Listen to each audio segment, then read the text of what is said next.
जय श्री राधे, जय श्री कृष्ण। आप सभी को ज्येष्ठ अधिक पुरुषोत्तम अमावस्या की बहुत बहुत शुभकामना। यह ज्येष्ठ अधिक मास चल रहा है, इसे पुरुषोत्तम मास भी कहा जाता है। प्रायः करके अधिक मास 3 वर्षों के पश्चात पड़ा करता है। हमारे कालगणना में ज्योतिष शास्त्र के अनुसार सौर मास और चांद्र मास के रूप में हम गणना करते हैं। सौर मास में लगभग वर्ष भर के 365 दिन होते हैं और चांद्र मास में वर्ष भर के लगभग 354 दिन होते हैं। दोनों का जो अंतर है उनमें लगभग 11 दिन निकलते हैं, यानी प्रत्येक एक वर्ष में 11 दिन अधिक निकला करते हैं। ऐसा करते करते 3 वर्ष पश्चात प्रायः करके 33 दिन निकलते हैं, जो अधिक मास पुरुषोत्तम मास के रूप में हमें प्राप्त होता है। इससे यह भी सिद्ध होता है कि 12 महीनों में, यानी वर्ष भर में जो 12 महीने हैं, चैत्र से लेकर के फाल्गुन तक, प्रत्येक महीने का अपना अंश इस अधिक मास में समाया होता है, पुरुषोत्तम मास में समाया होता है, समाहित होता है। यानी कि जिस महीने में जो पर्व पड़ता है, उस महीने के उस पक्ष के उस तिथि पर विशेष रूप से हमें उस पर्व को मनाना चाहिए। जैसे चैत्र शुक्ल पक्ष की नवमी, जिसे हम रामनवमी के रूप में मनाते हैं, उसी प्रकार भाद्र कृष्ण पक्ष की अष्टमी, जिसे हम श्री कृष्ण जन्माष्टमी के रूप में मनाते हैं। तो इसी प्रकार से वर्ष भर के जितने भी पर्व हैं वो कोई किसी न किसी तिथि विशेष पर ही पड़ते हैं। तो जब भी अधिक मास पड़े, वो चाहे किसी महीने का अधिक मास पड़े, हमें शुक्ल पक्ष और कृष्ण पक्ष की तिथियों में वर्ष पर्यंत मनाए जाने वाले जो भगवान के जन्मोत्सव हैं, अनेक अनेक पर्व हैं, उनको मनाना चाहिए। क्यों? क्योंकि मैंने पूर्व में बताया कि इस अधिक मास में इन 33 दिनों के अंदर हर एक महीने का अपना एक अंश होता है, अपना स्वरूप होता है। इन्हीं का ही उच्छिष्ट भाग, सभी महीनों का उच्छिष्ट भाग एकत्रित होते होते अधिक मास के रूप में हमें प्राप्त हुआ करता है। अथवा यह भी जान लीजिए कि आप वर्ष भर 3 वर्षों में भी जितना जप तप अनुष्ठान पूजा पाठ भगवान नाम संकीर्तन भगवत कथाओं का आप जीवन में उपयोग नहीं कर पाते हैं, कितना पुण्य प्राप्त करते हैं पता नहीं चलता है।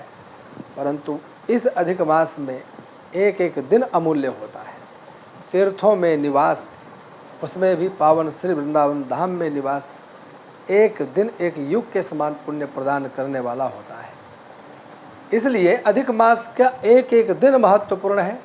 इस एक एक दिन में आप लोग अपने जीवन में अनेक अनेक समस्याओं, अनेक अनेक विघ्न बाधाओं को दूर करने के लिए स्वयं का, अपने पारिवारिक जनों का तुलादान करें। घृत, कंबल, गुड़, छाता, जूता चप्पल, वस्त्र, बर्तन, अनेक अनेक प्रकार की सामग्रियां हैं, खूब दान करें और ब्राह्मणों को खूब जिमाएं। अधिक से अधिक भगवान की कथाओं को सुनें और अधिक से अधिक नाम जप करें। नाम जप का बहुत बड़ा महत्व होता है, कथाओं का भी बहुत बड़ा महत्व होता है। इस भीषण गर्मी में ज्येष्ठ अधिक मास के रूप में हमें प्राप्त हुआ है, तो इस महीनों में तरल पदार्थ, जल से संबंधित जब व्यक्ति को तृप्त करें, जिससे व्यक्ति बीमार ना हो। इस समय सबसे अधिक अगर किसी चीज़ की आवश्यकता है तो उस समय जल संबंधित वस्तुओं की, वह चाहे घड़ा हो, चाहे जल हो, चाहे मीठा जल हो, चाहे छाछ हो, चाहे लस्सी हो, किसी भी प्रकार का जल से संबंधित जो भी सामग्री है, उसका दान अपने आप में बहुत महत्वपूर्ण होता है। चूँकि अब तक अधिक मास बहुत कुछ निकल चुका है, अधिक मास का बहुत भाग प्रायः करके निकल चुका है। अब हमें जो प्राप्त होने जा रहा है, वह कौन सा समय प्राप्त होने जा रहा है? तो वह अमावस्या आने वाली है। खास करके इस पुरुषोत्तम अमावस्या में हमें क्या करना चाहिए, कैसे करना चाहिए, कब करना चाहिए, यह जान लें। यह पावन पुरुषोत्तम अमावस्या हम लोगों को 15 जून 2026 को प्राप्त हो रही है। 14 जून दोपहर 12:20 से अमावस्या तिथि लगेगी, जो कि 15 जून को प्रातः 8:24 तक रहेगी। अर्थात जितने भी पितरों के लिए किए जाने वाले श्राद्ध हैं, पिंडदान है, ब्रह्मभोज हैं, यह सब आप सब लोगों को 14 जून दोपहर मध्याह्न व्यापनीय अमावस्या प्राप्त होने के कारण कर लेना चाहिए। दोपहर 12:20 से लेकर के और शाम 3 बजे 4 बजे के बीच में अपने घर में पितृदेवताओं का अर्चन, पूजन, श्राद्ध, तर्पण और ब्राह्मणों को बुलाकर भोजन जिमाएं और खूब दान दें। अगले दिन 15 जून को प्रातः सूर्योदय व्यापनीय अमावस्या प्राप्त होने से, इस दिन चंद्रवार यानी सोमवार प्राप्त होने से यह अमावस्या और विशिष्ट हो जाती है। चूँकि सोमवती अमावस्या प्रायः कम प्राप्त होती है और इस वर्ष की यह प्रथम सोमवती अमावस्या हमें प्राप्त हो रही है। इसलिए सज्जनों, यह ध्यान रखना, वह भी इस ज्येष्ठ अधिक मास की अमावस्या अपने आप में बहुत पवित्र है।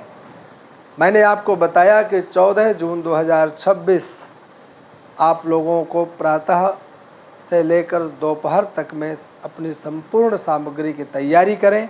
दोपहर 12:20 से लगने वाली अमावस्या में 12:20 से लेकर के 4 बजे के बीच में अपने अपने पूर्वजों के नाम से तर्पण, श्राद्ध, पिंडदान, ब्रह्मभोज करें, गौ माताओं को जिमाएं और अगले दिन प्रातः 8:24 तक यानी सोमवती अमावस्या 15 जून 2026 को सुबह 8:24 तक अमावस्या होने से इस दिन पूरे दिन अमावस्या का मान रहेगा।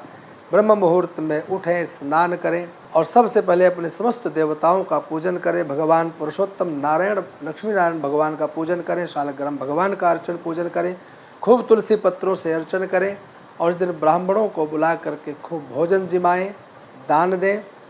ध्यान रखना, जितना कार्तिक मास में दीपदान का माहात्म्य माना जाता है, उससे भी 100 गुना पुरुषोत्तम मास के प्रतिदिन एक एक दीपक से लाख लाख दीपक दान करने का जो पुण्य होता है वह प्राप्त हुआ करता है। इसलिए जितने भी दिन आपके पास शेष बचे हैं, आप नदी में, सरोवर में, किसी बावड़ी में, कुएं के पास, अगर आपके पास यह कोई भी स्थान नहीं है तो आप गौशाला में जाकर के दीपदान करें। परंतु पुरुषोत्तम अमावस्या, पुरुषोत्तम मास के प्रत्येक दिन संध्या काल में दीपदान अवश्य करें और जो अब तक न कर पाए हों, प्रतिदिन न कर पा रहे हों, उन्हें सोमवती अमावस्या यानी 15 जून सोमवार 2026 को अमावस्या प्राप्त होने से इस दिन खूब दीपदान करें, खूब तुला दान करें। और मैं ये कहता हूँ कि तुला दान तो हर व्यक्ति को इस पूरे महीने करना चाहिए। एक दिन आप करो, एक दिन अपने पिताजी के नाम से, माताजी के नाम से, पत्नी के नाम से, घर के प्रत्येक सदस्य का तुलादान करो। राशि के अनुसार तुलादान करो। राशि के अनुसार आपको पता ही है, किसी के मेष राशि है तो वह गेहूं का दान कर सकता है, किसी की वृष राशि है चावलों का दान कर सकता है। यानी जिस रंग की वह राशि है, उसका जो स्वामी का जो रंग है, उसके आधार पर, उसके अनुसार आप ज्योतिष शास्त्रों में अनेक अनेक महापुरुषों से पूछ सकते हो। परंतु मेरा केवल अभिप्राय यही है कि अब जो शेष हमें पुरुषोत्तम मास के, इस अधिक मास के दिन प्राप्त हो रहे हैं, इस दिन तुलादान, दीपदान, ब्राह्मणों संतों को खूब भोजन दान, जल दान, जो भी शेष बचा है आप अधिक से अधिक करके और इस पुरुषोत्तम मास के अनेक पुण्यों को प्राप्त करें। जय श्री राधे, जय श्री।